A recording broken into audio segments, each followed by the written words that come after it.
Hello friends, welcome to Political Science and International Relations.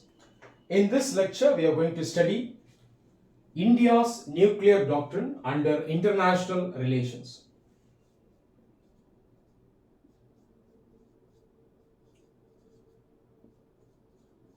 Now, many of you would have already studied India's nuclear doctrine under general studies. You would have studied about principles like no first use, minimum credible deterrence, and so on.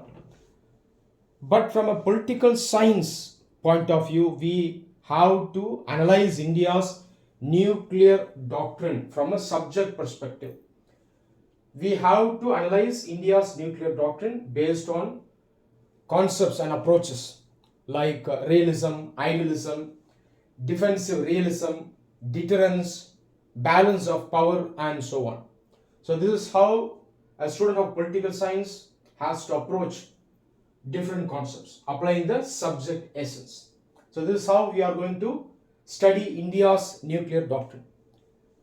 Before looking into India's nuclear doctrine in detail, let's briefly go through certain key concepts that are associated with India's nuclear doctrine.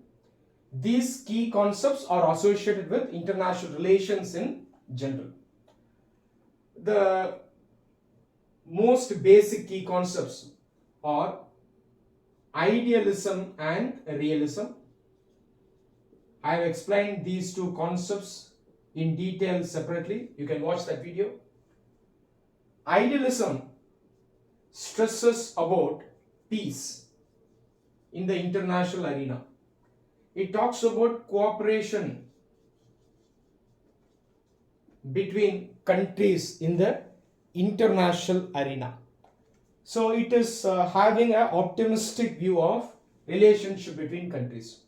On the other hand, realism talks about conflict. It looks at the international arena as a system of anarchy.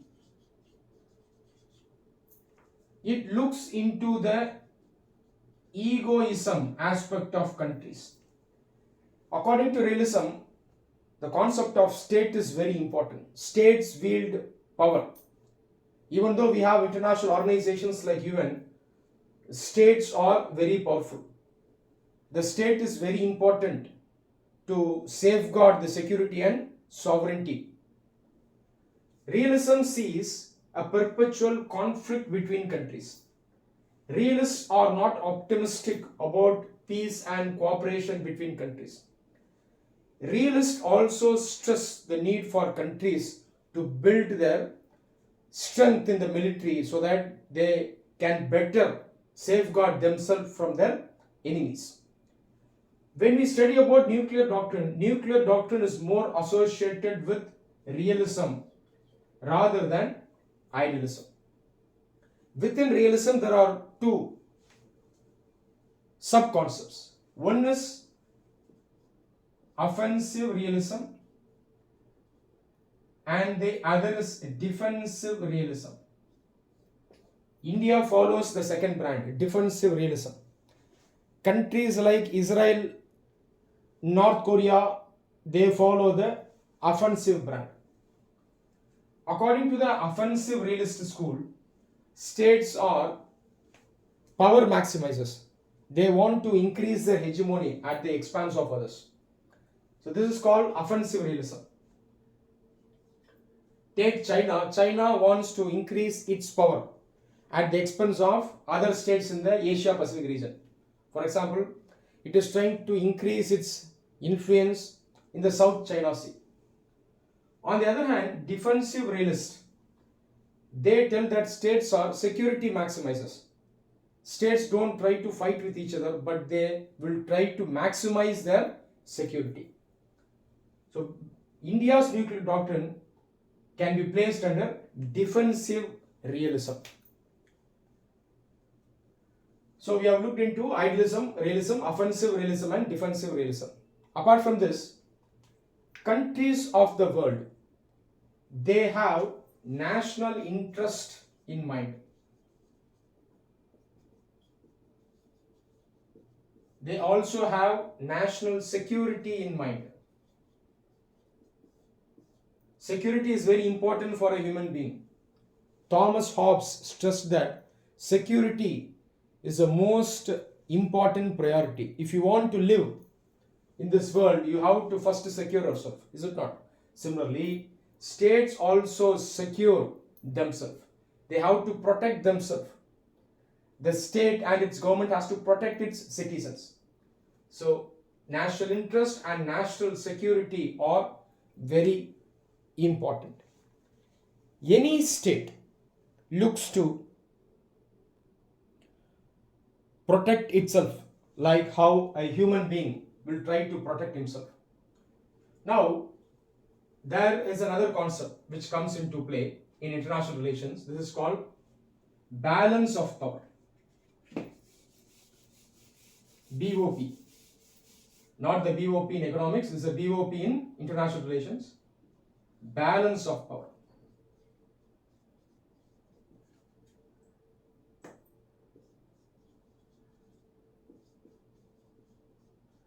What is BOP?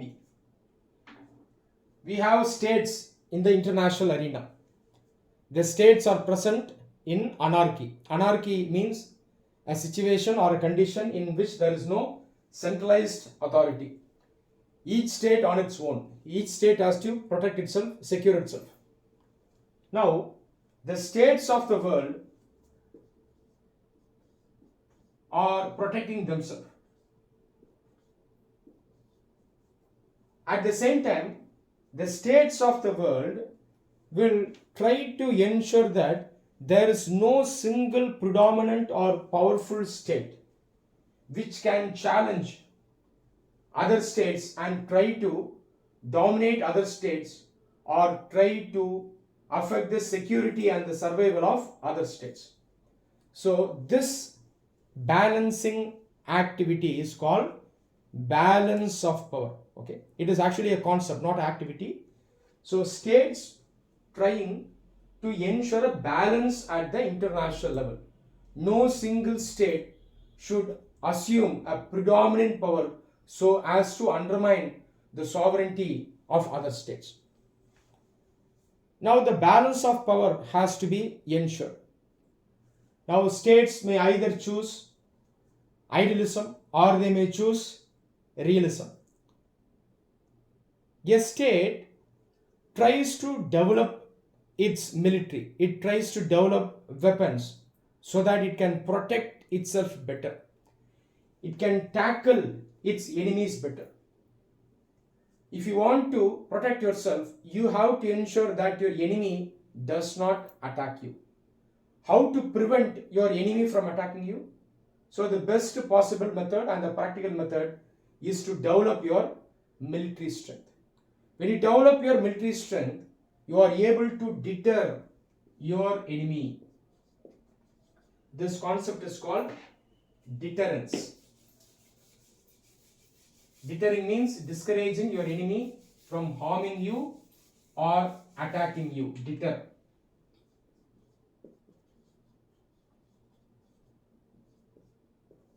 Let's assume that you are picking up a fight with your little brother or little sister at home. Now you are trying to snatch something from your little brother or sister. Now your little brother or sister, he or she may try to pick up a small weapon like a spoon or a ruler to protect himself or herself. Is it not so that your brother or sister is deterring you from attacking her and snatching something? Okay, probably a toy or a snack. So this is called deterrence. Deterrence is very important in international relations so that states can maintain a balance of power at the international level. Now this is where nuclear weapons come into play. Nuclear weapons are used by states to ensure deterrence. Assume that a state has enmity with another state B.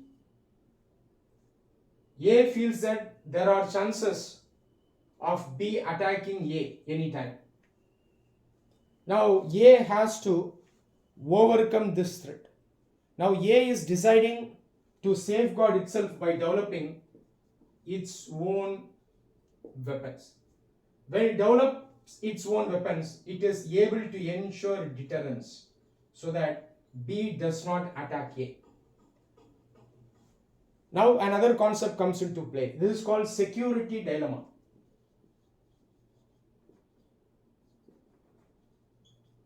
Security dilemma was spoken by the scholar Kenneth Walls. You can note down, ensure to study the names of important scholars.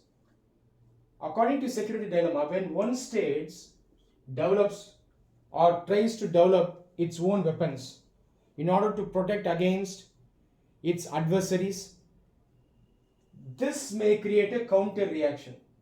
The adversary of the state concerned or the adversaries, multiple states, may consider the development of the weapon by the concerned state, here it is state A, as an offensive action.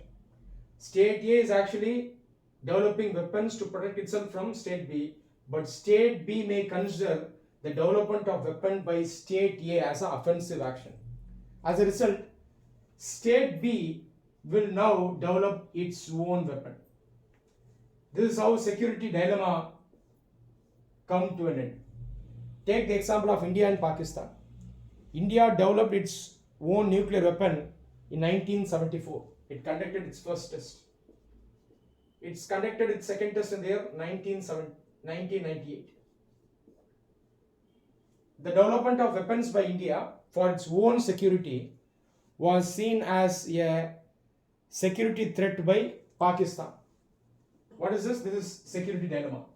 Now Pakistan wanted to come out of the security dilemma, and as a result it developed its own nuclear weapons in the year 1998. So now both India and Pakistan have nuclear weapons. India is deterring Pakistan from attacking India by having its own weapons. Pakistan on its side will tell that it has developed its own weapon in order to deter India from attacking Pakistan. So this is how you are able to see the emergence of security dilemma and the resolution of security dilemma. Realists across the world have pointed out about the need for developing weapons. Take the realist scholar John Mearsheimer. He is a very important scholar, Western scholar. He has remarked about the conflict between US and the Eastern Bloc. According to scholars like John Mearsheimer, it is not wrong for countries to develop nuclear weapons. According to these realists, development of weapons by countries will actually resolve dilemmas. It will ensure balance of power. So balance of power in the world is actually achieved through deterrence. How is it achieved through deterrence? By development of nuclear weapons. Today Russia is fighting Ukraine. According to realists, this war would not have happened in the first place if Ukraine had already developed its nuclear weapons. This will be the view of realists. Today the war between Russia and Ukraine is seen. However, if Ukraine had developed its own nuclear weapons, Russia would not have attacked Ukraine. The reason is, if Ukraine had built its own nuclear weapons, it would have established deterrence, and therefore we would have seen resolution of the security dilemma, and there would be balance of power. Realists give example of India and Pakistan where wars have actually been prevented. Even though India and Pakistan have fought in the past, over the last 30 years, we don't see large scale fighting between India and Pakistan. Realists argue that both India and Pakistan have nuclear weapons, and as a result they balance each other. They have created a deterrence so that neither sides will take the risk to attack the other. I hope you would have now understood the concept of balance of power and deterrence. Now coming back to India's nuclear doctrine. India actually released the nuclear doctrine in the year 2003. One of the major contributors was the then NSAB convener, Mr. Subramaniam, National Security Advisory Board, NSAB, Subramaniam. His son is the current External Affairs Minister of India, Mr. Jaishankar.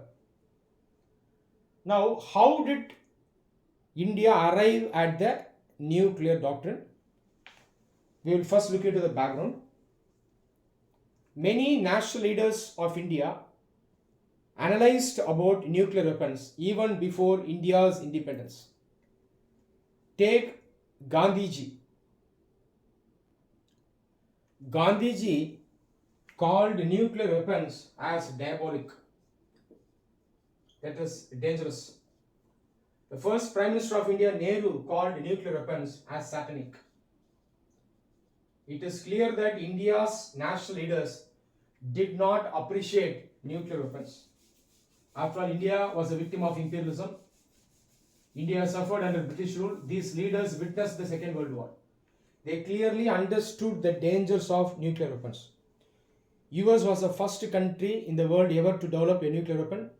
It was also the first state ever to use the nuclear weapon. Japan is the only country to ever become the victim of a nuclear attack. India, right from independence, took a very strong stance against armament. Armament is the development of weapons by countries and the strengthening of militaries. India was basically opposed to arms race. This applied to nuclear armament also. Nuclear armament is nothing but development of nuclear weapons. So India is opposing armaments, nuclear armaments mainly, even though India had its own defense, army, air force and navy to ensure its own security. India's steadfast aim was nuclear disarmament. India stressed on the great powers of the world to disarm. They have already developed nuclear weapons. US was the first state, followed by Soviet Union in the year 1949. It was followed by UK, France, and ultimately China developed its weapon. The 5 P4 countries, permanent members of Security Council, developed the nuclear weapons in the world first. So they actually ensured the monopoly of the nuclear weapons. India was opposed to nuclear armament. According to India, the development of nuclear weapons by few powers of the world actually distorts the balance of power in the world. If only few powers of the world have nuclear weapons, then it creates an imbalance. It creates a threat and a fear in the minds of other states. But ultimately, India itself later developed its nuclear weapons. It seems very surprising for many people. India opposed nuclear weapons. Then why did India develop its own nuclear weapons? There are reasons for this. First reason, as already explained, there was already an imbalance when it came to possession of nuclear weapons. Only 5 states were having nuclear weapons at that time. They were imperial states. These states were actually dominating other countries. So there was a ever-present threat. So balance of power was not present. So this anomaly has to be tackled in the first place. And commitment was not coming from the P5 powers. Secondly, India on its part was surrounded by hostile neighbors. The 2 important hostile neighbors are China and Pakistan. India always perceived a threat from these 2 neighbors, China and Pakistan. China developed its own weapons in the year 1964. So there was a threat of attack from China. India-China war was fought in the year 1962. After that, threat perceptions increased from India's side. It is to be noted that India developed its weapons a decade after China. China did it in 1964. India, we were able to do only in 1974. Secondly, Pakistan had developed an axis with China. Even though Pakistan was aligned with the Western Bloc, it strategically worked with China. There was a threat of a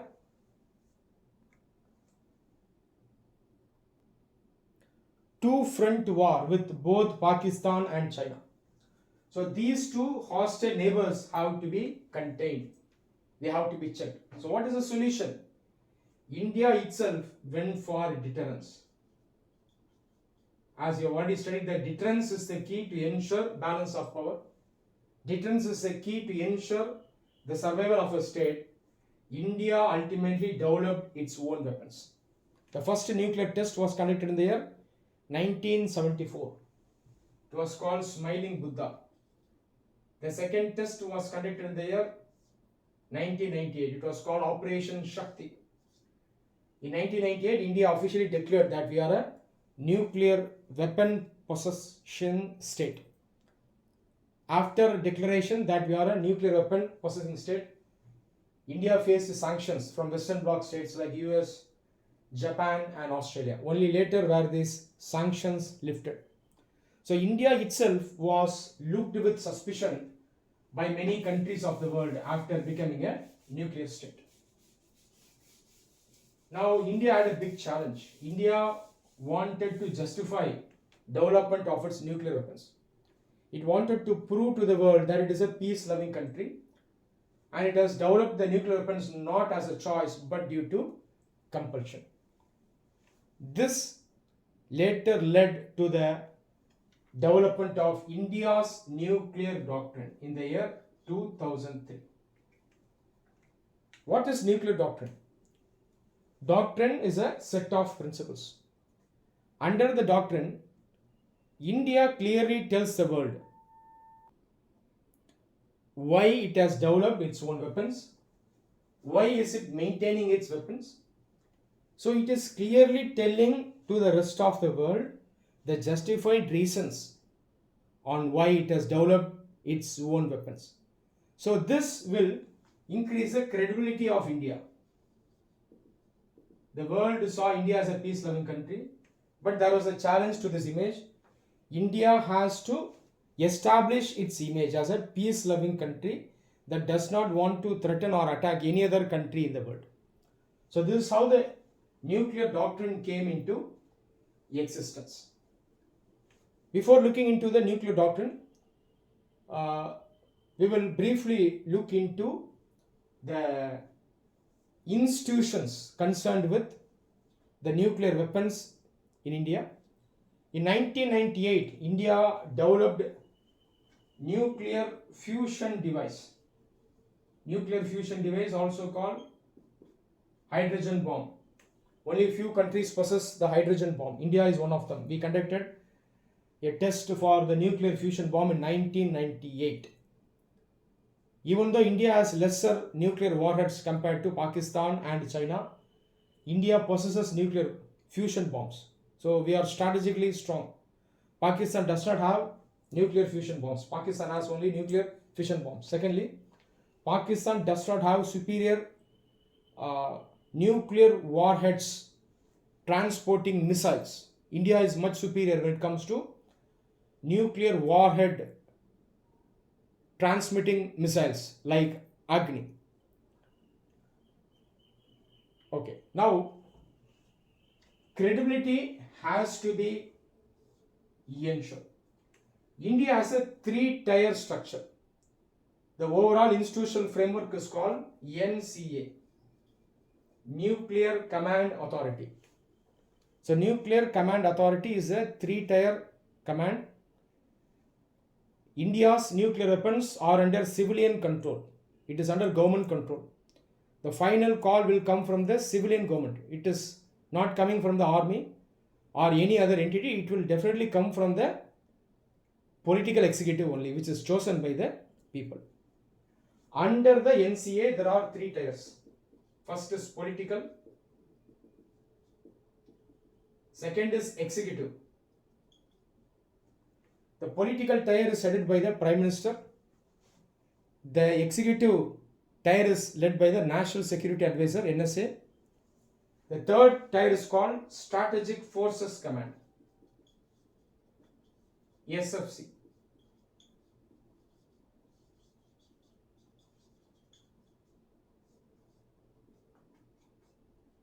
It is in charge of operation. So this is the institutional framework when it comes to maintenance of India's nuclear weapon. Okay, we will now study the nuclear doctrine. Doctrine is a set of principles. Many people have a wrong perception that the no first use policy itself is a nuclear doctrine. This is wrong. No first use is actually one policy under the overall doctrine.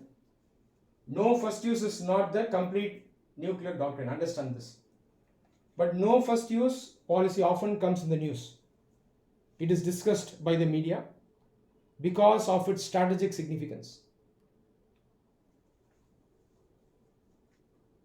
The most important aspect and the most important point under India's nuclear doctrine is that India's nuclear weapons are developed by India for creating a minimum credible deterrence.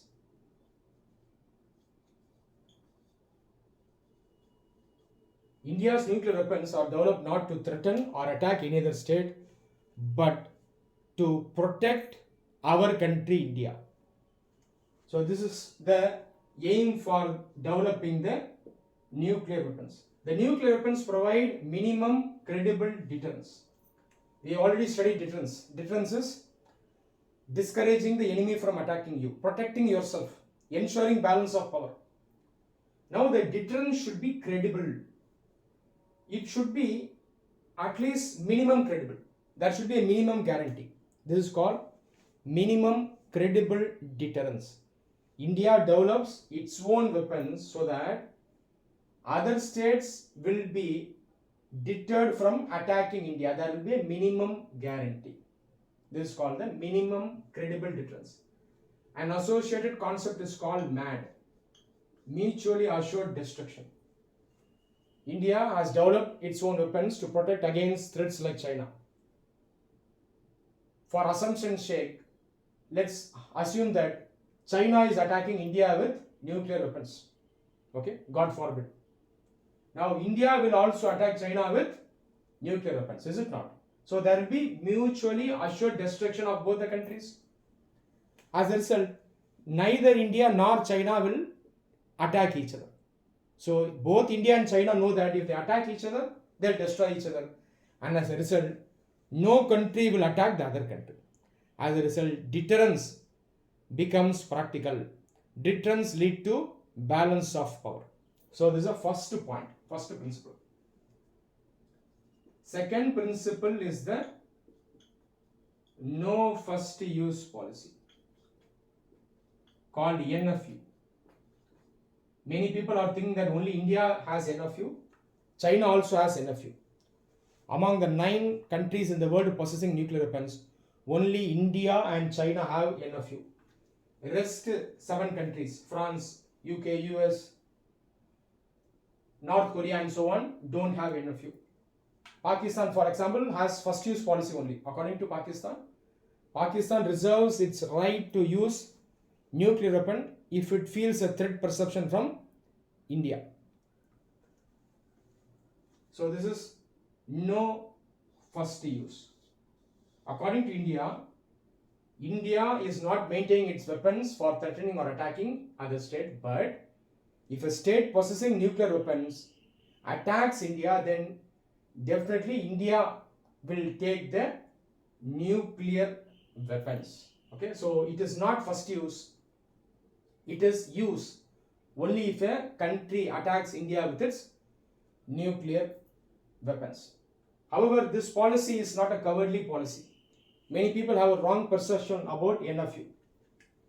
Even though we talk about no first use, we clearly tell the world that India's response to a nuclear attack by another country will be massive. It will inflict massive damage. There is no guarantee for the other country. So we tell the people of the other country, adversary country, boss, we respect you, you are not our enemies. However, if your government tries to mess with us, play with us, then we are sorry, there is no guarantee for your existence. We are clearly telling it through the no first use policy. Right? So understand the no first use policy clearly. In fact, no first use policy has incredibly helped India at the international level. It has helped win the trust of many other countries. It helped sign the 123 agreement with US. It obtained a waiver from NSG in 2008. After the NSG waiver, India was able to sign civil nuclear agreement with many other countries bilaterally. Next principle,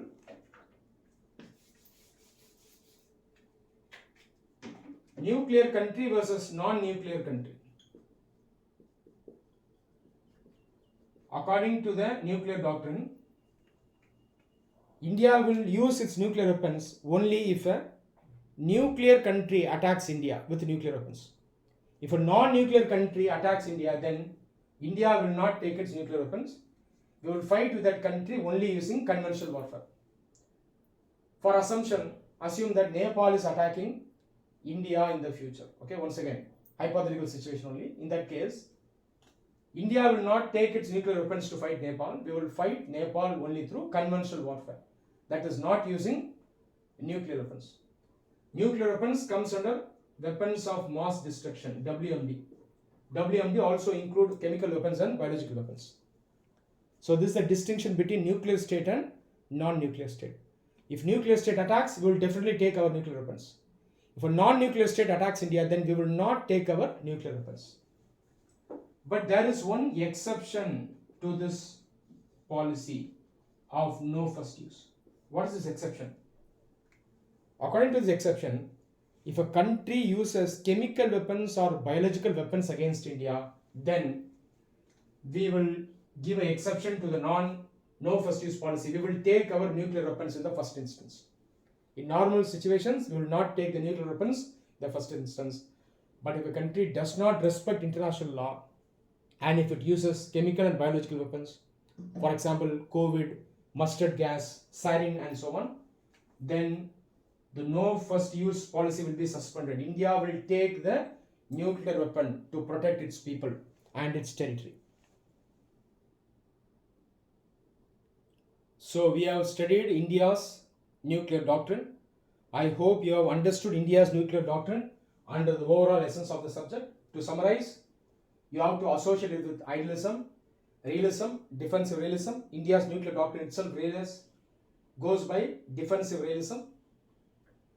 We have studied association with the deterrence, balance of power and security dilemma. We will now look into the views of scholars and leaders regarding India's nuclear doctrine. The opinion is actually divided. Generally, opinion in international relations is divided. Idealist and realist, they hold contradictory viewpoints. The same is seen when it comes to nuclear doctrine. We already saw the view of Nehru and Gandhi. Both were definitely opposed to nuclear weapons. However, we should look into the views of the modern scholars. Raja Menon,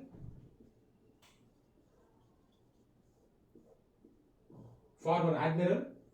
According to Raja Menon, India's nuclear doctrine actually reflects the culture of India. Culture of India has imbibed values like peace, peaceful coexistence, brotherly relations. So the nuclear doctrine itself reflects India's culture. So this viewpoint follows the idealist view. Idealism includes values, domestic values reflecting in the foreign policy and the international interaction. Rajesh Basrur, professor. He also holds an optimistic view. He tells that India's nuclear doctrine reflects India's strategic culture. Through the nuclear doctrine, India is better able to expound its values at the international level. It is able to tell what India stands for. And as a result, India is able to win the trust of most countries of the world. Now, there are other scholars who take a completely different viewpoints. Realist, they support development of nuclear weapons by India. They also suggest that India can even suspend the no first use policy. C. Raja Mohan, realist, a very important scholar. According to C. Raja Mohan, India need not follow the nuclear doctrine and its principles if there is a credible nuclear threat. He says that India need not follow the no first use policy if the situation warrants, because the neighborhood is hostile. So neighborhood hostility should be taken into account, and as a result India can go for a practical modification of the policy. View held by C. Raja Mohan. Former NSA Shiv Shankar Menon,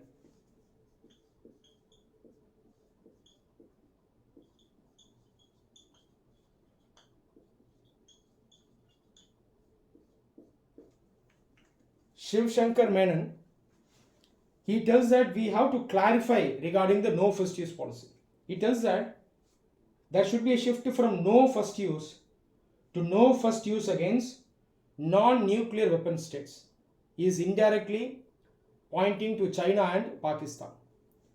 So no first use should specifically apply to the countries with respect to possession of nuclear weapon. If a country is possessing nuclear weapon and if it is seen as a threat to India, then we should suspend the no first use policy with respect to those countries.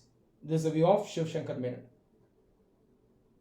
The current defense minister Rajnath Singh, he also told about suspension of the no first use policy. In 2019, he told the no first use policy may change according to circumstances.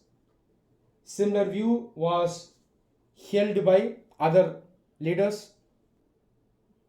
Former defense minister Manohar Parrikar also held such a view. He questioned the no first use policy. So these views suggest suspension or going for a practical need-based approach when it comes to no first use policy within the nuclear doctrine. When we analyze India's nuclear doctrine, India has gone for a mix of idealism and realism in its nuclear doctrine. If you look at the nuclear doctrine, India respects its domestic values, which it propagates to the world: peace, neighborhood, peaceful coexistence, and so on. This reflects idealism. These values reflect in the nuclear doctrine. At the same time, it also reflects realism. Nuclear doctrine is not a cowardly policy. It clearly tells that if a nuclear state attacks India, then definitely India's retaliation will be massive. There could be unacceptable damage to the aggressor.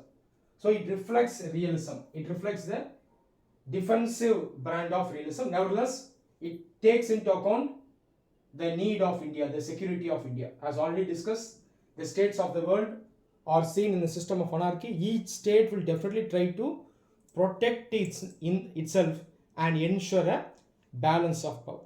So we can conclude that India's nuclear doctrine is not in either extremes. It is in the middle. It is balancing idealism as well as realism. Through our nuclear doctrine, we are able to win the trust of many countries. We have signed bilateral civil nuclear agreement with many countries, even without becoming a member of NPT. and the ENSG. So we can continue with our nuclear doctrine in the future, but if a need arises, India can reserve the right to apply the nuclear doctrine differently according to the circumstances.